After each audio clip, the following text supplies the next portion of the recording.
You're listening to Supervision with a Vision, where we discuss all things supervision.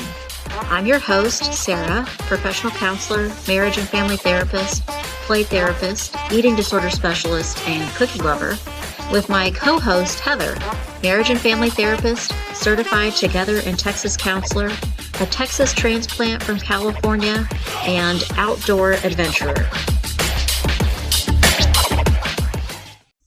Hi, welcome to Supervision with a Vision. Today, Heather and I are talking about burnout versus compassion fatigue. This week, we read Recognizing Burnout and Compassion Fatigue Among Counselors, published in Counseling Today 2023. Heather, first we're going to kind of break down what is burnout and what is compassion fatigue. So when you think of burnout, what do you think of? How would you describe that? I would describe it lots of ways, like hitting a wall. Mm-hmm. Or an emotional response to what would seem everyday work, like having like a bigger response than necessary or... Okay. I was thinking apathy. Okay. I like it. That could be it. Right. I don't care anymore. Right. I'm all done. Yeah. Maybe like not putting forth as much effort. Mm-hmm. So maybe it's angry. Maybe it's not being angry, not... Right. Withdrawing. Like withdrawing. Yeah. Mm-hmm. Some words that this article included when describing burnout are anger, frustration, negativity, withdrawal, fatigue, and cynicism, which I think is kind of funny that fatigue is under burnout and compassion fatigue. But it's making us think about the definition of burnout and what that might actually look like on a counselor or a supervisee. Right. It could go either way. So in your experience, when is a time where you knew or maybe eventually recognized that you were burnt out, and what did it look like? Okay. I think I can give kind of like some picture ideas of what it could be or what it was like for me or how I know burnout sneaks in, because it can come on and go away and come back. I mean, depending on what else is going on. But for me, if I start noticing that I am not giving myself any like office prep time, like I'm getting here like 5 minutes before my client gets here. Yes. That is a very big sign to myself that I'm burnt out. Yeah, I do that too. I mean, for me, if I realize I am not putting any thought or I don't care about what I'm wearing to work. Oh, yeah. You just like pull something out of the closet. You're like, all right, I'm going. Like I throw on the same dress every other day because I think, well, these people didn't see it. Right. It's fine. I don't even think about it. Yeah. To me, I'm like, wow, I haven't like worn anything different or any jewelry or anything. I'm just wearing the same thing on repeat every single week. To me, that's a little sign, but that's like you, like the effort, like you're slipping in the last couple of minutes before. I think I also see it in other things that are more like, not necessarily with clients, but not returning an email right away. Like normally I'm pretty on it, but if I don't return an email that has probably something I need to follow up on, but it's not urgent, or I don't want to make phone calls back. Like I don't want to do the other work part of the counseling, then I know I'm getting burnt out. What about, maybe I sometimes have felt like this in the past where, like you're saying, the administrative or the other tasks, if maybe my notes start piling up. Oh, yeah. You're like, oh, how did I all of a sudden need to write 6 notes? Like, what just happened? Yeah. Or I feel it in a lack of creativity. That's like a great way to look. Yes. You know, when I'm working with kids or I love to come up with group ideas, but if I kind of like my clothes, reflective of the way I feel about my clothes, I'm just using the same old group activity every so many times because it's spaced out enough that I don't think anybody will remember it. Right. Then I'm not stretching myself. I'm not thinking about those specific clients and what they might need. I'm just kind of calling it in. Right. I will tell you, this is a funny, I don't actually know if it fits in burnout or compassion fatigue, but maybe we'll figure it out. I was pregnant with our third kiddo. And at the time I was seeing lots of kids and did a lot of family work. And for about 3 weeks in a row, almost all my clients did the exact same activities. Yeah, I don't know. I mean, I think it probably does I think it constitutes burnout at some level. Burnout or compassion. But I think the fact that you're describing all the life things that were going on. Right. Makes it feel like more like burnout and less like compassion fatigue. We didn't say that when we were describing burnout, but you and I talked this out before we hit record, that you and I defined burnout as having imbalance. Right. And I imagine you feeling very pregnant and tired and trying to work and do all these other things. On the floor with kids. Right. And that you thought, that was an imbalance of that you needed more sleep or you needed more something. Right. And you were using up everything you had. Yeah, I would agree with that. So definitely was hitting a threshold of what I felt. So I think that view of burnout means that burnout isn't just about work. Right. It could be about whatever else is. So maybe like you're dealing with, something at home, like a sick kiddo or an ailing parent, or it could be. It feels like it's been 2 years now that Dallas-Fort Worth had really bad weather. Oh, yeah. Was it 2 years? Yeah. We had all the crazy with the lost electricity and all that. Yeah. So unusual for us here, but I think we were at -14 for a week. Something like that. It was it was not happy times. Right. And not only was it really cold, but there was a lot of ice. So travel was very difficult. And during that time, I had a supervisee who lost power. And when they lost power, their pipes froze. Oh, no. And when their pipes froze, it broke and flooded. Mm-hmm. And so a large part of their house was not just not usable, but now needed major repairs. Right. She was pulled in so many different directions. Not to mention she had younger kids that so she couldn't just leave them alone. Mm-hmm. And now she's got major home repairs going on. And a lot. So for her at that point, I don't know. I don't think she and I talked about burnout specifically, but certainly there was an imbalance that could have left her feeling burnt out or led to burnout. Mm-hmm. I would say I am better. And maybe it's just years of being a counselor and years of being a supervisor.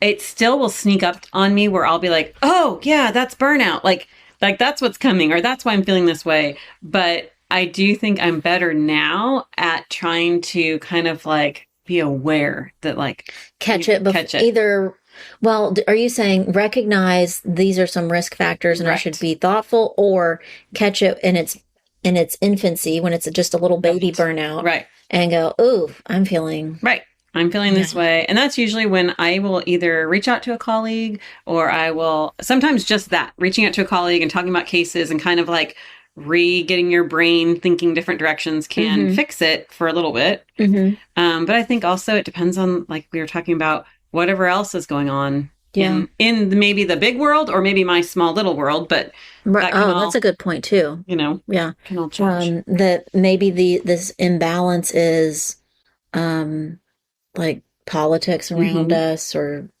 not.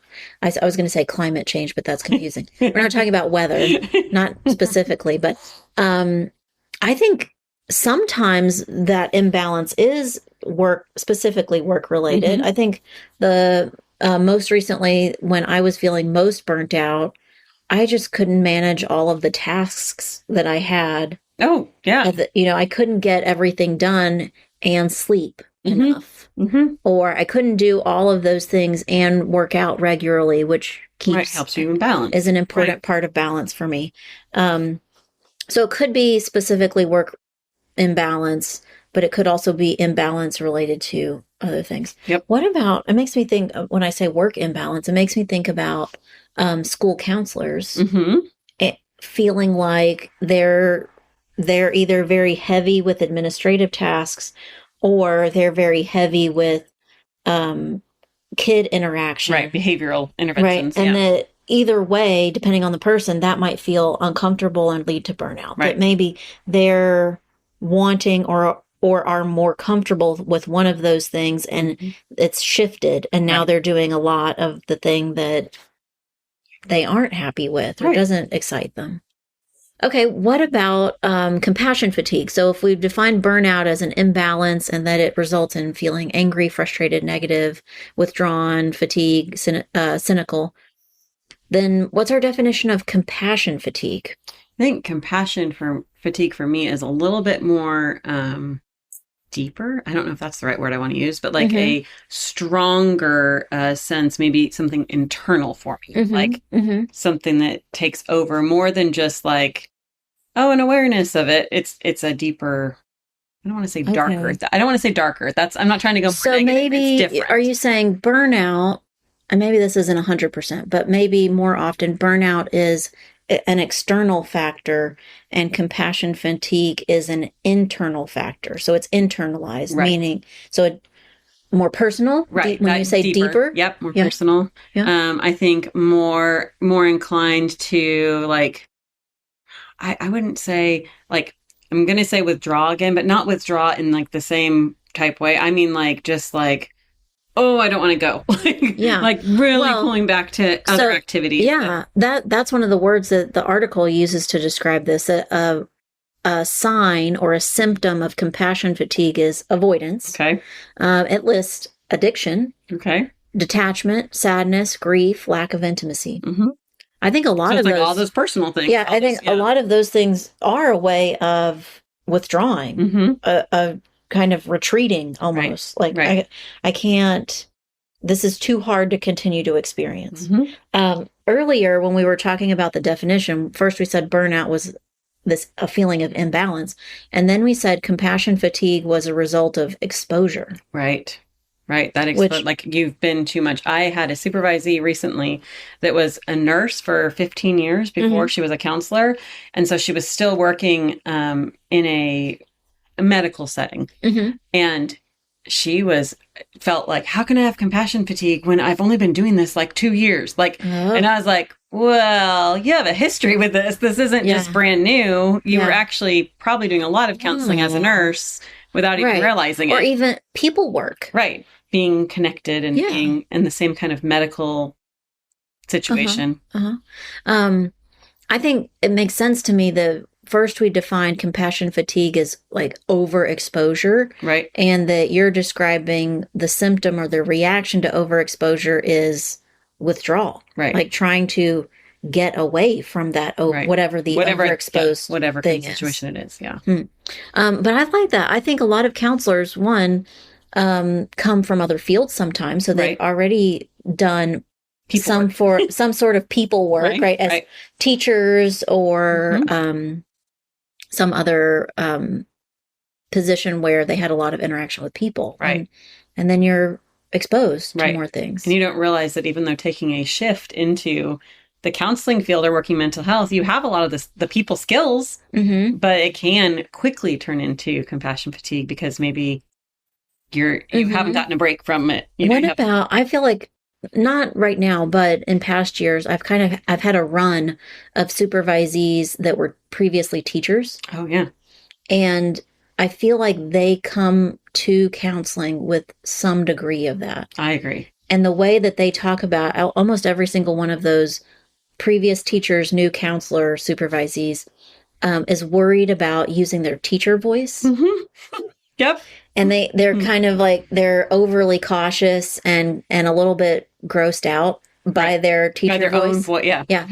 But the teacher voice, I think, is a response to maybe burnout, maybe compassion fatigue, that they are harsher than they want to be, as a response or reaction to their experience as a teacher. Right. And that as a counselor, they want or expect something of themselves that's softer. Right.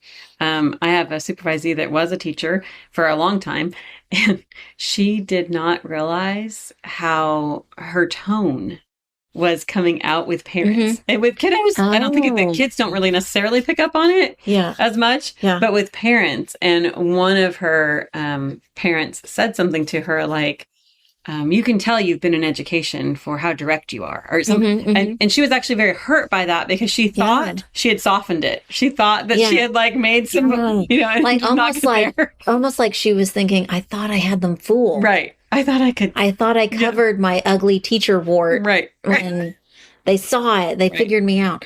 I think like, I had one supervisee who was a teacher, and they were leading a group and the group was getting just a little bit rowdy. Mm-hmm. I actually kind of in a positive way that they were interacting a lot and talking, which is good. What we wanted in that group. And the supervisee, raised their voice a little bit, was a little, projected maybe, and then said, "Oh my goodness, I just used my recess voice." Oh no. Right? I mean, I think that's a version of either, I don't know if it's burnout or compassion. It might be compassion fatigue, because it's that when we go to those kind of innate responses, we're not thinking about them, right? We're not necessarily, it can sneak up on you, and burnout can sneak up on you, but I think it's more compassion fatigue when it's from internal. Like that's. So I think my symptom or my reaction to compassion fatigue, I don't know if I feel like it's avoidance. But in some of the intense places I've worked before where I'm seeing a lot of abuse. Oh, yeah. Or a lot of really significant depression and kids hurting themselves or something like that.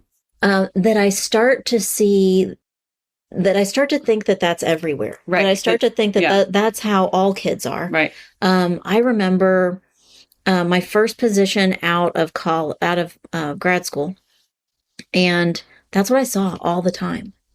And I certainly didn't know what to call it. Right. And I didn't have a supervisor who was telling me this is an issue. But my reaction was that I chose to go volunteer for a little kids sports team. Because I just wanted to be around other kids sometimes where there wasn't. Right. It just could be normal. Right. There wasn't I got to be exposed to kids who were playing and learning and growing and had the right kind of support around them, because it started to feel like, I don't even know if that happens anymore. The only kids I see are kids that don't have that. Right. So maybe I was avoiding more of the same. Right. By trying to find something different. That's a good idea. I think for me, I see it as sadness when I'm in those situations. I kind of get like melancholy about it. Like, oh, did I even make a difference today? Like that kind of like Eeyore moment, you know? I think that's how for me it kind of comes, or it shows that like something's really going on. You're not, that's not your normal disposition. I think I also start to get, well, I don't know. I think this is compassion fatigue. Or maybe it turns into the other. Maybe they bleed into each other for me sometimes. I start to think that the system isn't going to help the kids that I'm working with. So I'm like so disheartened or discouraged that, well, of course they can't find a decent psychiatrist because they have this insurance that just nobody works with that insurance. So this kid isn't going to get good care. Right. Or, well, no, I don't expect someone to call me back because, why would I expect someone to call me back for this kid? Because no one's doing. So almost like, well, I mean, that sounds like cynicism. A little bit. And burnout. But also, I think because you have the heart, I think the compassion fatigue part is because you have a heart for it, right? Like your heart is going, wah, wah, wah. Like, this isn't very nice, you know. Those kind of. Well, so having talked about burnout and compassion fatigue, we also want to spend some time talking about prevention. Right. So if we're specifically thinking about burnout prevention, what are some things that you would do in supervision, that maybe are preventative or proactive? I think some of the things that I try to include in supervision, especially if like we said, I can catch it at where it's really beginning. For me, if I'm feeling that way, then I just kind of make the assumption that it's normal and my supervisees are probably having some dose of this as well. But for me, it's about learning or like a new challenge. That always kind of helps me reset, like gives my brain something to chew on, and I can get, I don't want to say distracted by it, but like get like a fresh start, or like, have you heard of this idea? Or like maybe do some group think about like, so what are you all doing with your clients that are, suffering with this, and see if we can kind of redesign what to do. Maybe, so challenging the status quo. Right. I was going to say that too. I mean, I'm finding a training Right. that I'm excited about. Find something that's mix intriguing. it up, Right. do something different. I think in supervision, this would mean we're saying challenging ourselves, but in supervision, it would mean gently challenging our supervisees Right. to realize this is not a good balance for you. Right. This is not working. What would balance be? Mm-hmm. What would it feel like right. or look like? Yeah. I think that's hard. You and I were also talking about that in some ways, this burnout and compassion fatigue feel like a taboo topic. Right. Like people, like if it happens to you, then it's bad. But it's funny because we also talk about it at exhaust. Right. but it's like, yeah, I would almost compare it to, whenever this sounds bad, like an STD. Right. Like you don't want to talk about it because that's going to make it worse. Right. Like the way it's taught is, the scary bad thing. Right. Don't let it happen to you. Right. But what if it's something that doesn't have to be almost like criminalized? Right. Or it just happens to be, people just get burnt out. Well, and I think like we talked about all the different ways it can look like, but like how it happens to people is going to be different depending on anything. And we can talk about our supervisees and working mental health. We talk about healthcare workers, teachers, all those things. Pretty much we could pick any career and say people could get burnt out at it, right? True. Like you could get burnt out at pretty much anything. Yeah. But if we don't acknowledge that we're getting burnout, that's when when it kind of takes a toll on what it looks like in every day. I think I think I'm imagining myself using this idea in the future in supervision. I think that it would help me to be more specific, to say, this is burnout. This is burnout.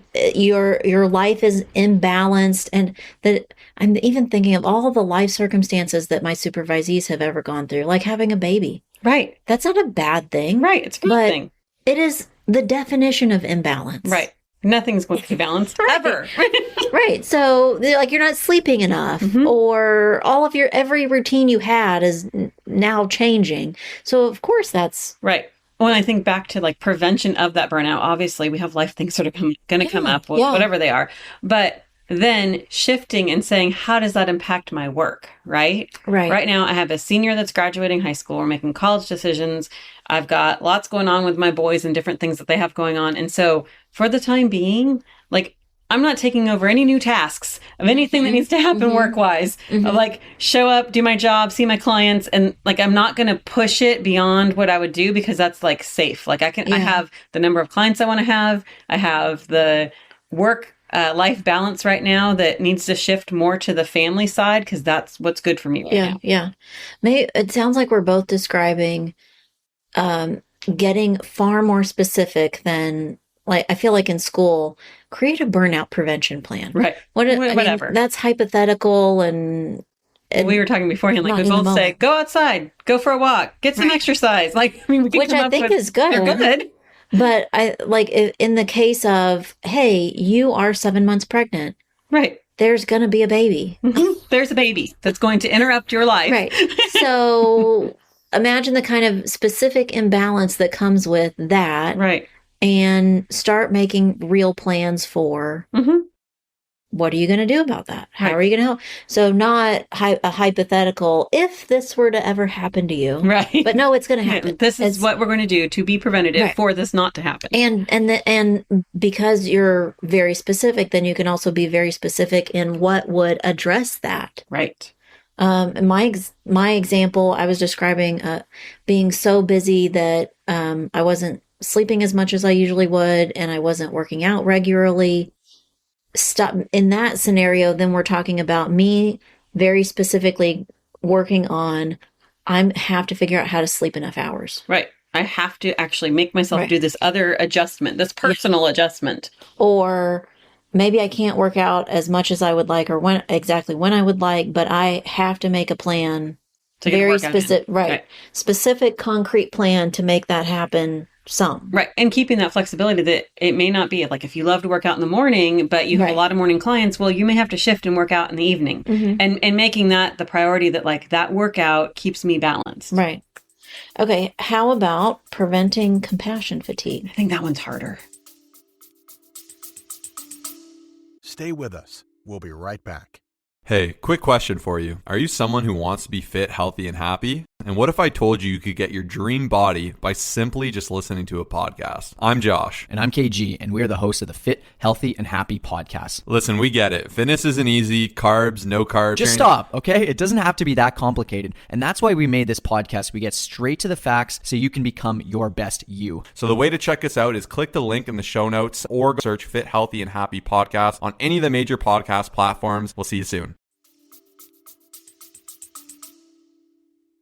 I think that one's not impossible at all, but I think it's helping professions and are going to be more compassion fatigue because it is internal. And I think you have to do some work on that. That might look like getting consultation. Yeah. It might look like getting supervision. It might look like sitting down and talking with colleagues about a plan to not have all of one type of client if you're, if that's where that's coming from. So maybe...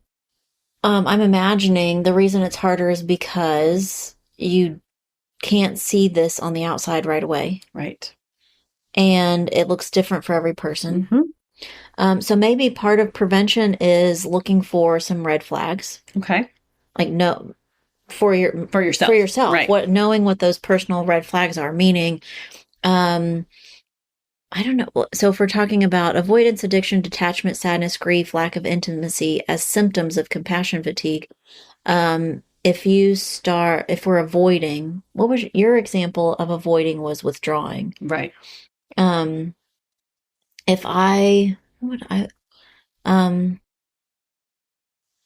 I think it even as small as in a session with a client that is experiencing grief, and it's hard for you to go there and be present with them in their grief. Right. Then you start steering the conversation or the session away from grief. Right.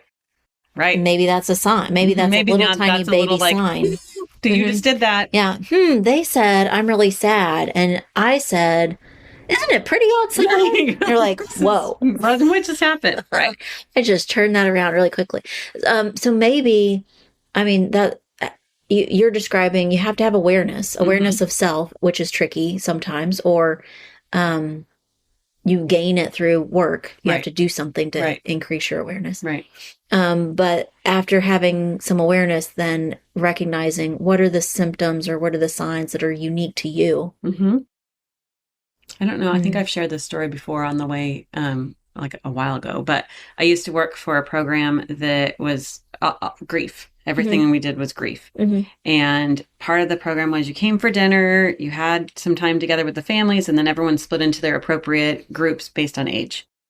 And I was talking one night, or I had realized a pattern within myself that I would leave there. And when you're leaving there, it's like 9:00 at night. And my coping skill was like, what could I get on the way home? Like, what sounds so yummy right now? And it took me a little bit of time I was like, why am I spending so much money on like junk food, like on the way home from work? Like, what is happening right now? Yeah. I don't need to stop at the gas station every time and get a candy bar. Like, this is ridiculous. And we talked about it one time in one of our wrap-up groups because we would meet with all of our facilitators and talk about how things were going, what was happening. And a bunch of them were in the same spot. And I think when you're working with grief, and a lot of us were counselors or they were like supervisees trying to get some extra hours in for group and things like that, it's like, yeah, you've just given like everything in such an emotional level on those nights. And because it's a little bit different than counseling, because you have a meal with his family, you do these different things. It's you get all the stories and you get so connected that it was, for me, a true addiction type thing was like, really, like, I need something else to fill me up. Like, I need something else to like. Well, and if you're getting a treat on the way home, that's also a little endorphin rush. Right, right. Oh, finally. Hearing you describe that, I never thought of it this way, but I know I've told you I was part of a professional organization, and it was just a hard organization to be involved in. And I realized, I think I was a part of the group for maybe a year before I realized the week prior to meeting with this group, I would buy like a new outfit or new shoes or something. Right, something. And on the way to meeting with them, I would stop and get a coffee or something. Like something to a snack or something to sip on. And I started thinking, why Again, I actually noticed it because people at this group were complimenting my new outfit.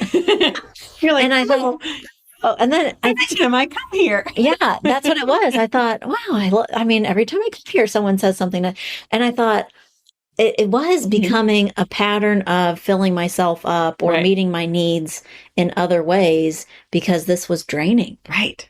And I had never thought that actually, because it was a professional organization, we weren't seeing clients. It wasn't direct client interaction, but in a different way, it was draining me. Right. I think that story and kind of pairing now, we can really see the difference between that's compassion fatigue because it's internal, it's for us. Yeah. Burnout looks a little bit more external. Yeah. So preventing compassion fatigue, and specifically with a supervisee, how do you imagine helping a supervisee who maybe does have that idea that burnout and compassion fatigue are bad words? Right. That we talked about it in school, but if you're feeling this is a bad thing. How do we normalize it, and how do we help them feel ready or be prepared? Right. Be prepared. I mean, I think we talk about it just as much as we talk about ethics or talk about, just make it normal versus a bad thing, maybe change the narrative a little bit. But then also, if we're seeing it in them, maybe just labeling it like, oh, wow, that looks like it could be burnout. Yeah. Or do you have a plan for that? Let's talk specifics and kind of get into it. But I think also on compassion fatigue, I don't know that we're ever going to be able to avoid it altogether. Yeah. But when it's happening, that's usually when you can see in your supervisees, like, oh, like, do you need to talk to, like, that's really personal for you. Like, because supervision is not counseling. Do you need to be seeing a counselor? Do you need, help processing that? Those kind of things. I think I really enjoy doing group supervision, but I make sure that I work in individual supervision because I think this is a touchier topic. Right. It's more sensitive. Even like saying to a supervisee, so are you going to get your own counselor? Right. That I don't know that compassion fatigue always necessitates. Right. You need to go get your own counselor, but talking about how you're personally impacted. And I kind of argue with myself in that because if we're normalizing it, then it's something we could talk about as a group also. Right. I agree. So, and it looks different for, everybody looks different on them. I think I would point out ways that I feel compassion fatigue, or even point out when it's present. Like right now, guys, I'm feeling some compassion fatigue, to help normalize it and make it a topic that we can talk about. I think I would also start by noting their expression or their tone of voice. Oh, yeah. If they just look tired or they start talking about someone or something and they sound sad. Right. Then, pointing that out. Right. They're like, wow, this looks like it really affects you. It sounds like it's sad to you. Maybe it would be the beginning part. But I think if we're talking about awareness, I would start doing a lot of activities around building awareness for the supervisee, which they could then use with their clients. Right. But journaling, sand tray, a check-in that includes like identifying your feelings or something like that. That's a good idea. Well, Heather and I would love to hear about your suggestions for future podcast episodes. And always, thank you for listening to Supervision with a Vision.